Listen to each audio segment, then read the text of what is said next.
the 13th pick in the 1995 NBA draft, the Sacramento Kings select Corliss Williamson. The Boston Celtics select Joe Johnson. The Utah Jazz select Ronnie Brewer from the University of Arkansas. The Chicago Bulls select Bobby Portis.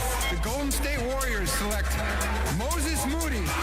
With the 6th pick in the 2023 NBA Draft, the Orlando Magic select Anthony Black from the University of Arkansas. This is the Morning Rush, and it's time for the opening drive.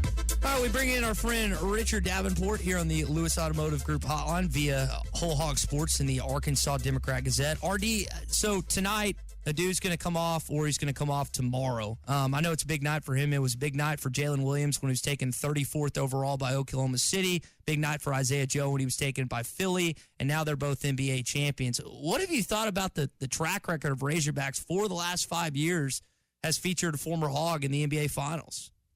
Yeah, it's pretty cool. You do. I don't know who put that together. That was a great. I really like that. That brings back memories, and it brings Arkansas fans a lot of pride to hear those guys get drafted, especially so high. But it's going to be a great night, hopefully for him, and like you said, could go in the first. And athletically, he's there for as far as first round. I guess I'm sure there's always questions about guys in their game, regardless of where they're drafted, number 1, number 2, or 3, or 30, or what have you. But I'm sure that there's some things he needs to fine tune. But athletically, he is a first rounder. Richard, I wonder if you could take us back a few years in the recruitment during Isaiah Joe and Jalen Williams, who both ended up at Arkansas. Both guys, again, obviously Fort Smith Northside Grizzlies. What do you remember about what that was like and how they ended up in Fayetteville, and then just to see them both as NBA champions years later? Yeah, it's pretty cool. It really is. I text Jalen's mom and congratulated her and said I knew she was proud, and she's got a world champion son. Same for Derek about Isaiah. It's pretty special to see that and see how much work went into all that. I always thought, even in high school, that Isaiah had a shot of going to the NBA because of his shooting ability and also his work ethic. His dad did a great job of being a mentor and pushing him when he needed to be pushed. But I don't think he needed to be pushed that much. And then Jalen, I'll be honest with you, I thought, he has a chance to become a good college basketball player, but he's not a high flyer or anything like that.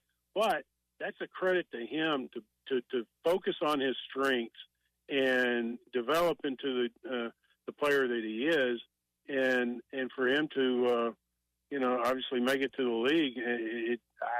I was pleasantly surprised with his development to be able to play at the highest level. But that just goes to show, if you want it bad enough and you're willing to put the work in, you can do it. And those two guys are prime examples of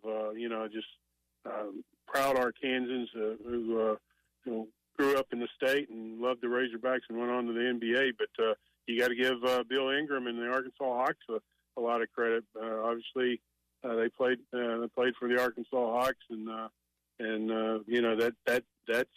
that definitely helped them in their development, because when you're playing against the best of the best around the country on one of the shoe circuits, that definitely helped you and helps your game and know what you're facing as far as other top prospects and the talent level that you'll be facing in college.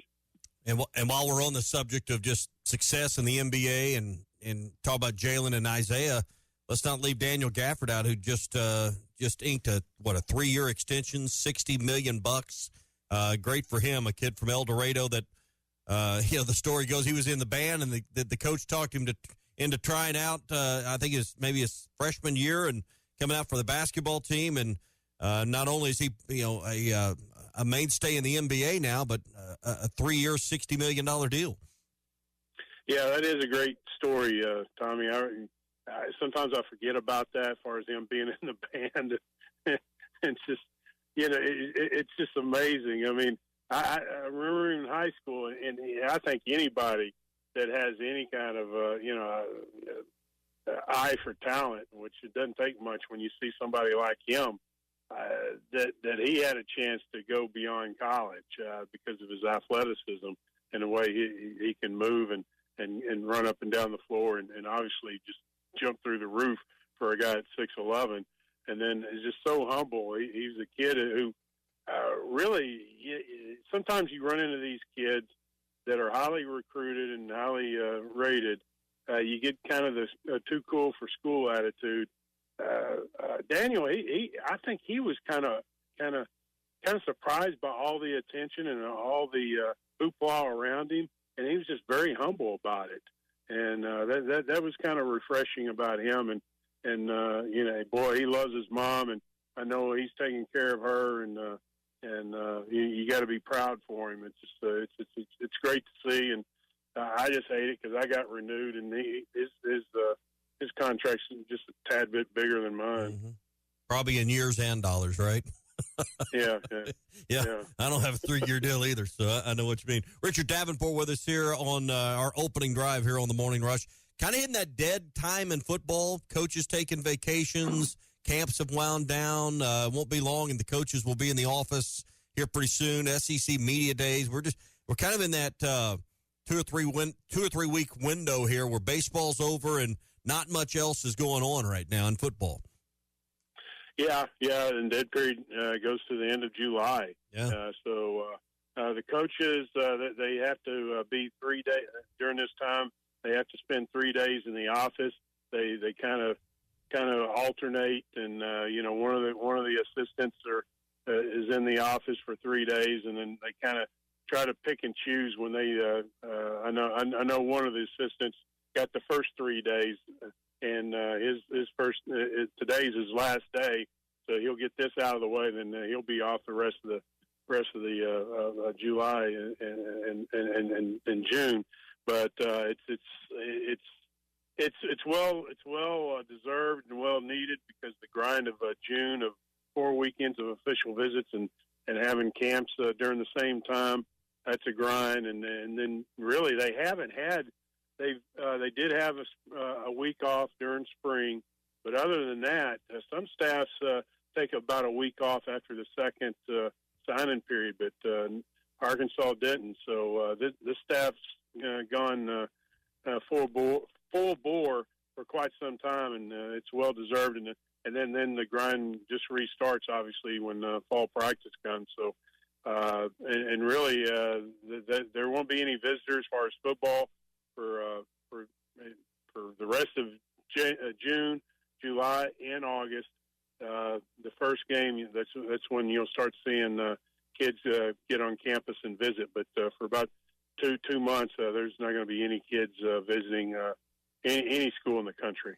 Richard Davenport, Whole Hog Sports, Arkansas Democrat-Gazette. RD, I want to talk about a kid that's on campus, Cam Shanks. He gets named a third-team All-American punt return specialist by Athlon Sports. There's a lot of new faces in that wide receiver room. I think it's the biggest question mark on the team. You haven't necessarily had that consistent go-to punt returner, kick returner since like Joe Adams and Dennis Johnson. What have you made of his impact thus far in spring, and what kind of impact he could have on this season? Yeah, he's kind of like Joe, elusive, can make the first guy miss, and that's very important when you're a punt returner. And let's face it, when you're Arkansas and you're not going to out talent other teams for the most part. You need a guy like Cam that can, if he doesn't take it to the house, which you'd love to see that, but can he get one for in a key situation late in the game when you only have about a minute left on the clock and you're needing to score? Can he get a 20, 30-yard return or something like that shortens the field and makes the odds of you being able to get that score greater? That's how valuable he is, and hopefully he can do that this year and maybe turn a game towards Arkansas. There were so many games last year, and 50-50 games, that they fell short, and a lot of it was because of turnovers. But you get a guy that can return kicks, and maybe if he returns one for a touchdown, that's one that you're not necessarily expecting. So that gives you an edge, and I think that's something that he gives you. Richard, we'll leave it there, man. Good stuff as always. We'll chat next week. All right, guys. See you. BetOnline continues to be your number one source for all your sports betting action. And with baseball in full swing and football season right around the corner, BetOnline has more ways to stay in on the action with the latest odds, news, and scores, even live in-game betting. From MLB, UFC to tennis and NFL futures, BetOnline remains your choice for sports wagering information. In between games, head over to the BetOnline Casino with all the top Vegas-style games, including poker and live casino. Head to the website today and take advantage of their industry-leading VIP program with level-up bonuses and weekly cash boosts. BetOnline. The game starts here.